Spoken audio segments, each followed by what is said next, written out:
You said you've never killed anybody. As you said, you have 2 questions. It's like an interrogation. No, just simple questions. But do you think love is weak? Love, I think it makes you vulnerable. Okay, love makes you vulnerable. Yeah, makes you vulnerable, and that vulnerability can make you weak. So for that sake, you should not love, right? I will not really advise it on me, if you ask me. Why are you giving Cardi B vibes with your voice? Talk over light. I would say that for me, it depends on how you love. There are some people that when they love, all their demons comes out. Like, okay, people have demons. Yeah. Okay. When I mean demon, I don't mean like they're possessed or something. Yeah. So use a more clearer word. Like their emotional imperfection. Exactly. I think I prefer. It sounds more clear. Yeah. It's less ambiguous. Okay. Their emotional imperfection. Like some people can fall in love and they just get obsessive. They don't know how to manage the feeling. And then it kind of becomes like a trap. So that's why sometimes it's tiring. People don't want to, especially when they feel like the other party is going to like betray them. Yes, let me use myself as an example.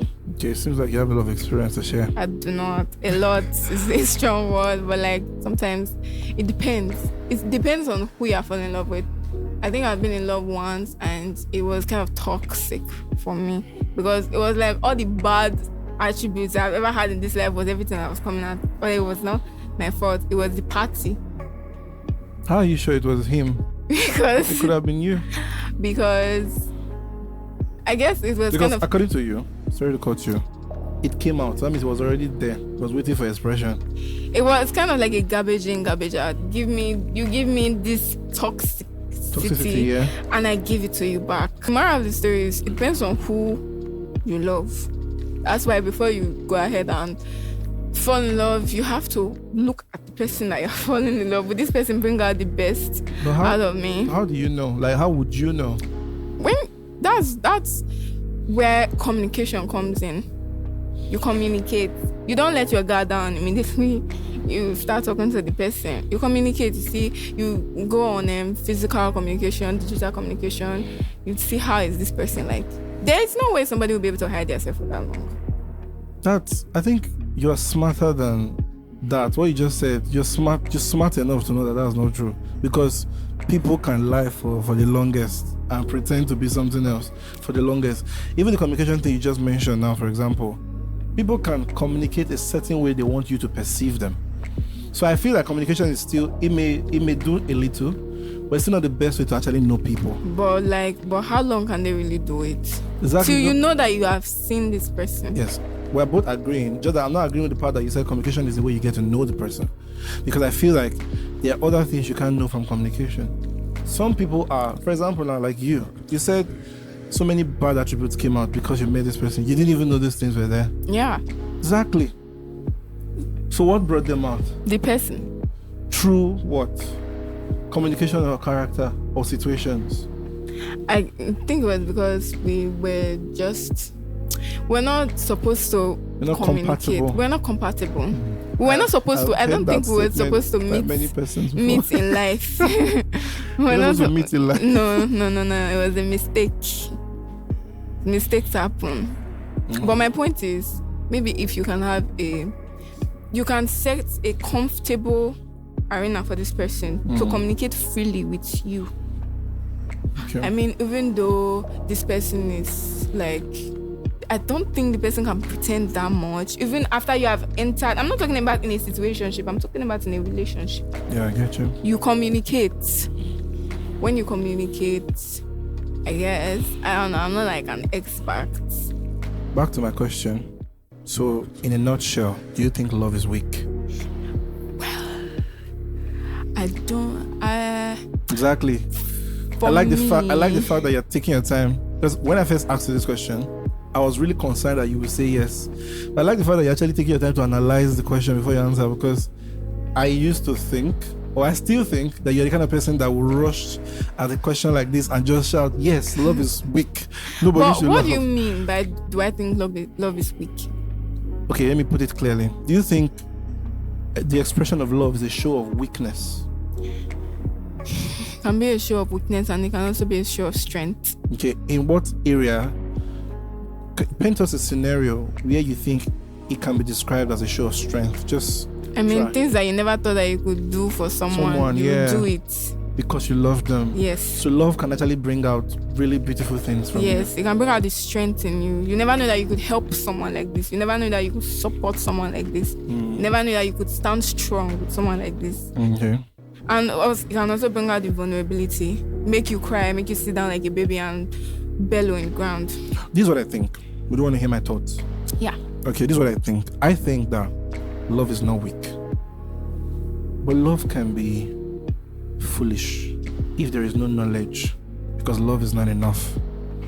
It's not enough to love something if you don't have the manual on how that thing works or how it operates. You could cause damages, or the things could cause damages for you, or even both.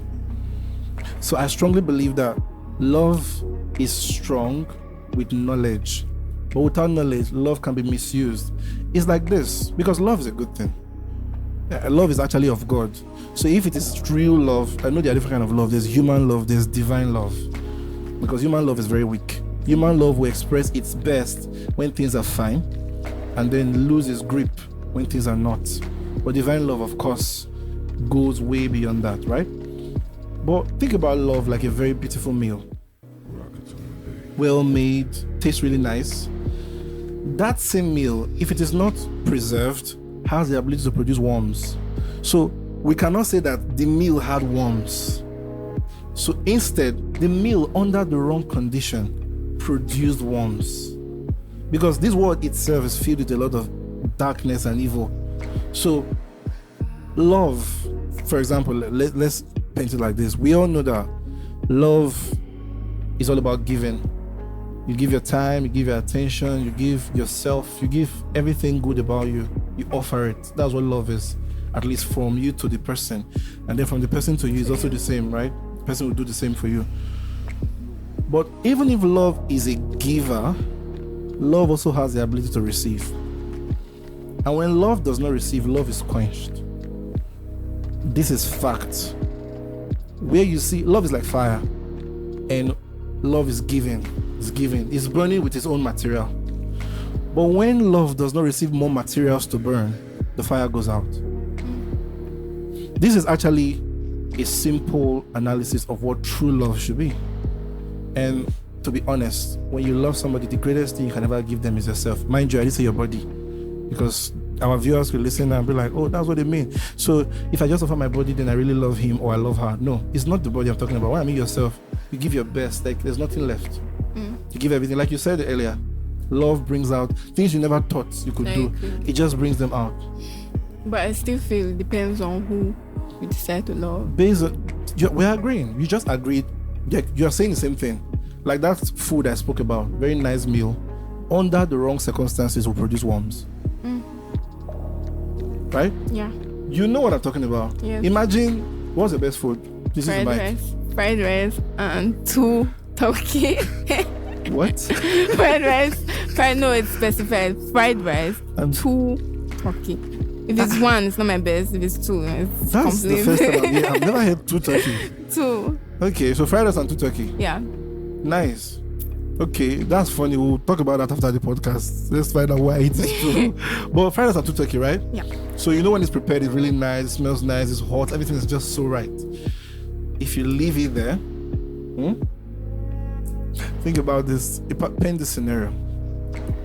A girl, she just went out to buy your kind of food, right? Fried rice and 2 turkey. It's hot, it's nice, it smells nice. As she's about to eat it, her boyfriend calls her and say, it's over, can't do this anymore. And then they use that common statement, it's not you, it's me. Oh, appetite's gone. Appetite is gone, right? Yeah. She's a loving person, she's a good person. But now, because of that information she just heard and what's happening, she changes. So does the food. She probably will not wait for the next 3 days. For some people, they will go longer, right? That food will produce worms. She'll cover it. Now, you know what happens for most people. I know that some people, when they are heartbroken, they eat more. Yeah. Why does most people, when they are heartbroken, they eat less. They don't even eat for the most part, yeah? So now she puts the food away. Just the way that food is becoming, first of all, it gets cold. She's getting cold too. Then after getting cold, it starts becoming stale. She gets stale too. I'm using this to double reference so that you understand what actually happens when certain things happen to people. We spoke about the wrong atmosphere, the wrong circumstances that can transform something that can be very good and make it very bad. And so from becoming stale, it becomes decayed. From decay, it deteriorates. And from deterioration, some, internal microbial activity go on, and then worms are birthed. Now we know scientifically, those worms did not come from that food. It comes from a certain kind of biological reaction called aerobics, where oxygen does its thing with some particles in the air, and God help that food, some fly won't patch it and deposit something. The food now developed worms. So the food was not what had the worms. It could have decayed, but what gave it the decay was the atmosphere. So in the end, love is strong. I feel that those who don't love are very weak. Only strong people can love. It's easier to hate. I feel like maybe they're in denial. Those who don't love. Exactly. So denial means it's cowardly. Because it's easier to hate, right? Yeah. If somebody offends you, what is the easiest thing to do? It's to be angry. And malicious. It takes strength to love. That's a proof positive that love actually is strong. Love is not a show of weakness. Love only weakens you when you don't understand it. True love, of course, love can hurt. When Jesus Christ hurt, love can hurt. But true love, may be hurt, but true love will not retaliate.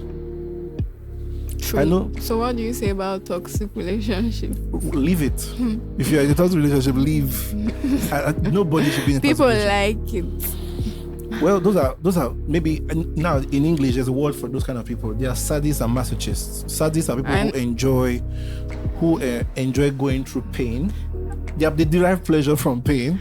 While masochists are people that derive pleasure from seeing other people in pain. I'm not going to put yourself in any of the category. Yeah, but I can get it. I can understand. Right, yeah. They one thing about toxic relationships is that they like the heist.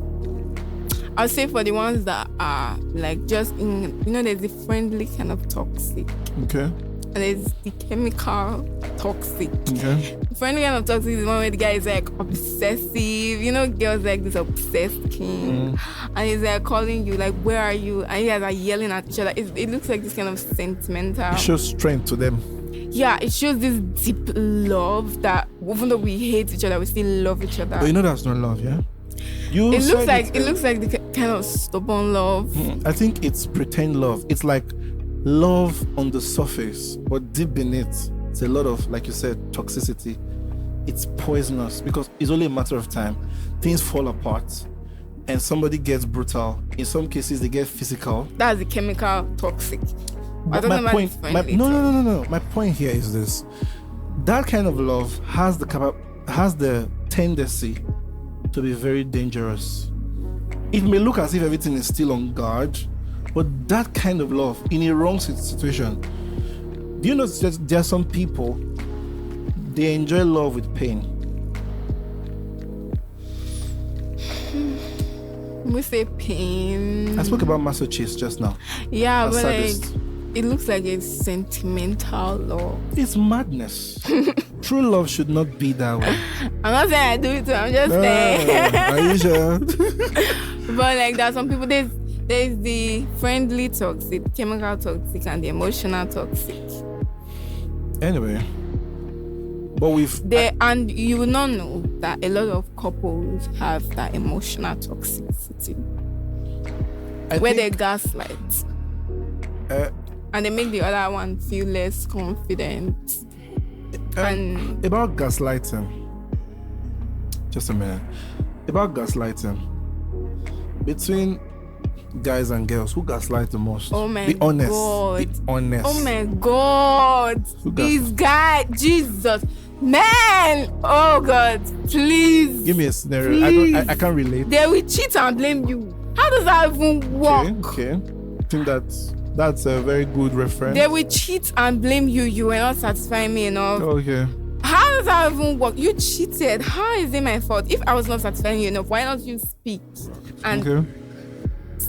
that's why I think ladies don't gaslight the most. At the end of the day, I feel like okay, at the end of the day, finish. It's communication. I don't believe that thing you're saying. Communication is very important, but it is not the root cause or root solution of what we're talking about. It's not. It's very important. There are people who can talk is cheap. See, people will always, let's even paint it like this. If a guy wants to toast you, for example, he will say what he thinks you want to hear. Not when you're in a relationship and you guys have become vulnerable. Not when you Some guys people talk about can your go on problem. like that. Some people are that crazy. They can go on and lead you on that far. So let's not. My point here is communication is great, but don't use that as the root cause of the root solution, because really it's not. Because talk is cheap. Anybody can say anything. I mean, people are becoming. We have a lot of young people who are becoming more like they are becoming more psychoanalytical nowadays. So everything they do, they want to manipulate you. Almost everybody now is manipulating someone. Like men. Well, The male gender. you say so? Definitely. I just don't know. Men manipulate more than women. Yes, now. I feel like a lot of ladies would disagree with you, Sha. No. Like men have this. They have this inner. I don't want to, like, not look as if I'm like trying to. They have this inner gift of manipulation. They have this inner assholeness. I'm going to mute that when we're editing. They have this inner. I don't hate men or anything like that. Men are good, but they are making me speechless right now. I don't even know what to say. They're manipulators, gaslighters, and well, not all, I guess. I think it's not a gender thing. I think it's a people thing. I think it's a gender. I think it's a people thing, because we also have women that gaslight a lot too. I feel the whole gender war stuff, almost everything, when they say men do this the most, women do this the most, I think it's a human thing. We just spoke about that earlier. Love in its weakness. I think it's a male thing because it's the ideology that they have, that they are always right. Do you think all men that they put so much into these words that they can never be wrong? Okay, about that, do you think all men are the same? No, I do not. That's really thin. I don't hear that a lot. I don't. I think most girls, no matter how much you feel there are good men out there. I feel so. Yeah. Describe a good man. What's a good man to you? I'm not going to say God-fearing is the key word. The girls are like, a God-fearing man. A God-fearing man can see your eyes to see shaggy. No. Correction. A God-fearing man cannot use your eyes to see shaggy. The person that uses your eyes to see shaggy is a man that pretended to be God-fearing. Meanwhile, he's not really God-fearing, because when you really fear God, you won't hurt somebody like that. So let's use the correct tenses, because sometimes we say, God-fearing people are the worst. We just say these things. We don't come down to actually analyze what we just said. A real God-fearing person with that word is afraid of God. Like, he has this reverence of God, right? But then he's not afraid of humans. No, you can't fear God and treat humans like trash. That means you were pretending to be God-fearing. So we can say, God-fearing people are the worst. No, it's like saying good people are it's like saying good people are the bad people. It makes no sense. So you have to say those who pretend to be God-fearing, they can be worse. Not a real God-fearing person. You can't be afraid of God. You can't have a fear of God and treat somebody like trash.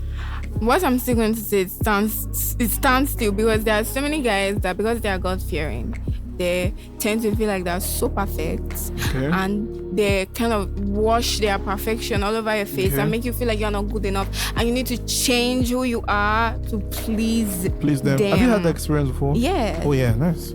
I never because you are God-fearing, now I'm supposed to mind what I post, because you are criticizing me, because I need to build myself into your ideal idea of perfection, because you are God-fearing. Okay, let me tell you, I'm not making a case for them, right? I'm saying that anybody that behaves like that is very is clueless about what it means to actually be God-fearing. When you are God-fearing, you treat people the way God would treat them.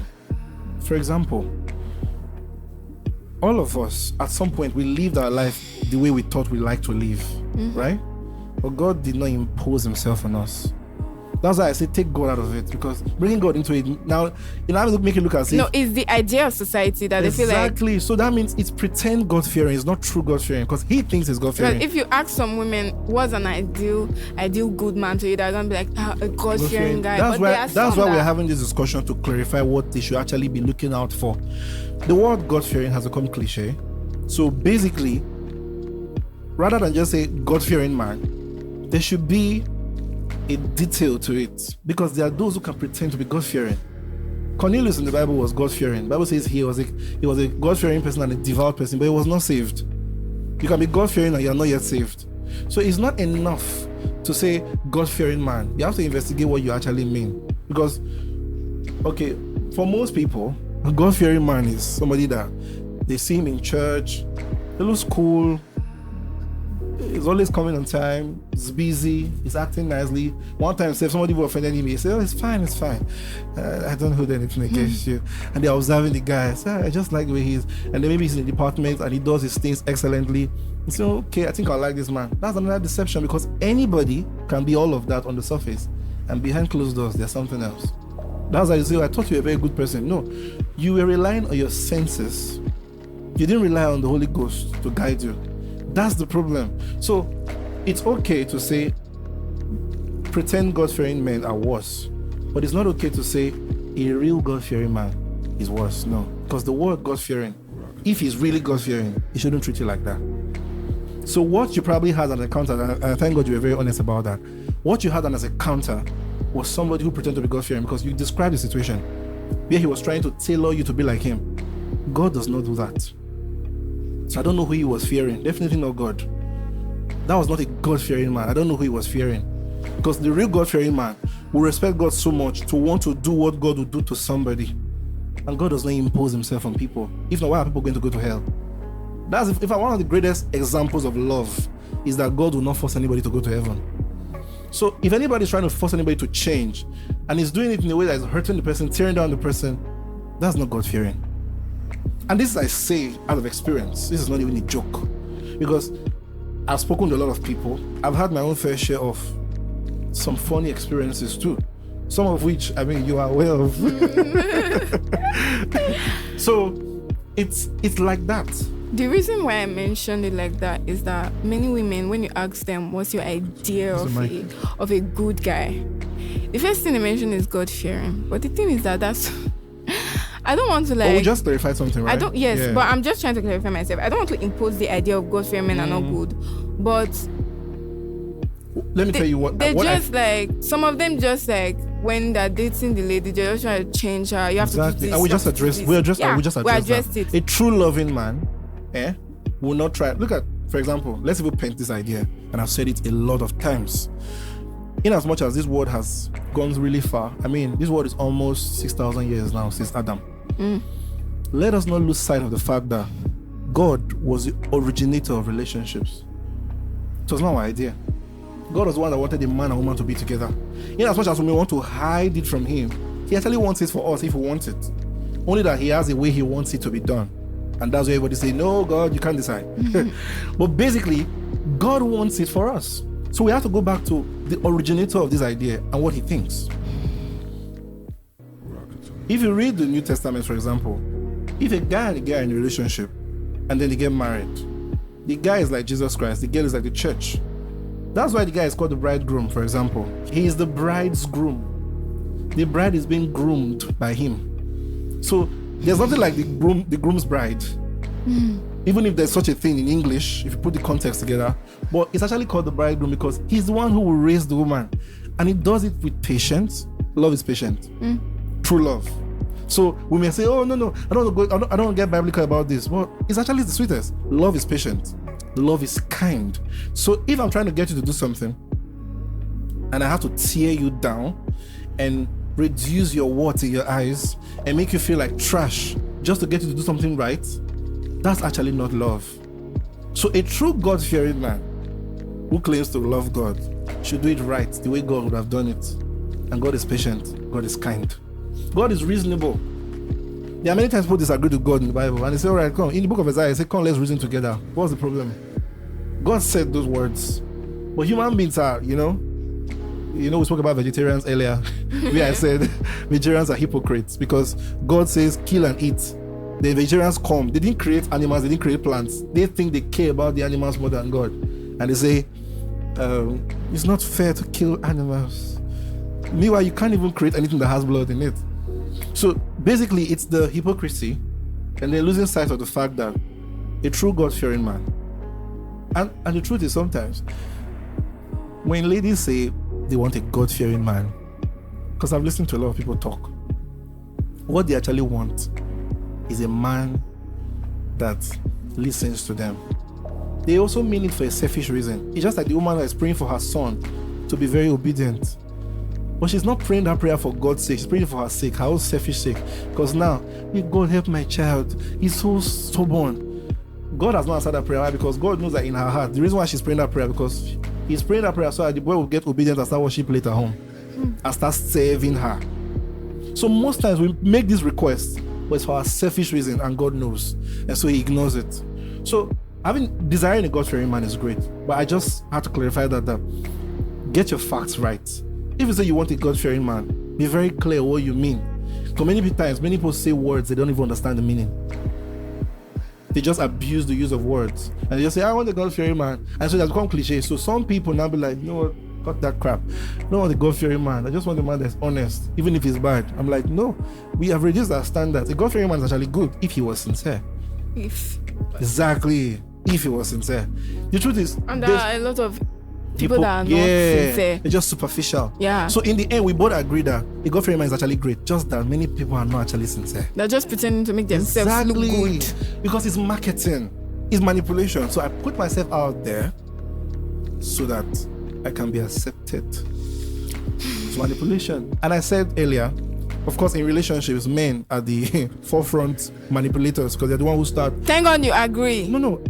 I didn't disagree with you. I only asked the question. I said, who manipulates the most? I said forefront, meaning they're the pioneer, they're the one that started. Yes. So that doesn't mean they do it the most. That was where I was like, no. There are situations where women do it too. But you know that women will do it more. Why? Because they are more emotional. And at some point, to get what they want, because men are more logical and they can only appeal to their emotions through extra drama, the lady has to be extra. But they're the one that doing it in the toxic way. Well, let's not get factional about this now. I said the men are the forefront pioneers of manipulation. Why? Because most times, not all cases, most times in the asking out stage, they have to tell a lot of lie and present a lot of things that they are not, just to get the girl. And the girl who's supposed to be smart, really smart, she intentionally loses her guard because she's like, what if it's too good to be true? What if I'm wrong? What if, a lot of what if. In fact, fear comes and like, I think I'm wasting time. I have to decide soon. This guy may soon leave because he looks good. And before and then it gets worse when she has a lot of options. Which is actually another topic for another day because we have to actually look into that part because there's some very beautiful ladies who have a lot of options. And because of that, they are really confused. And some of them have found themselves in a very webbed situation where they have sparked the fires of love in the hearts of many young guys who were well-meaning, and of course in the hearts of co-manipulators also. So basically, we'll talk about that in another episode. But I just feel like we just settled the fact: love is strong, love is not weak. Yeah. Say to the mic, let our viewers. Yeah, I guess. Love is strong, right? Based on what we just analyzed. Yes. Yes, because in the end, there's some topics that don't have a yes or no until we talk this long about it. Yeah. So, high five.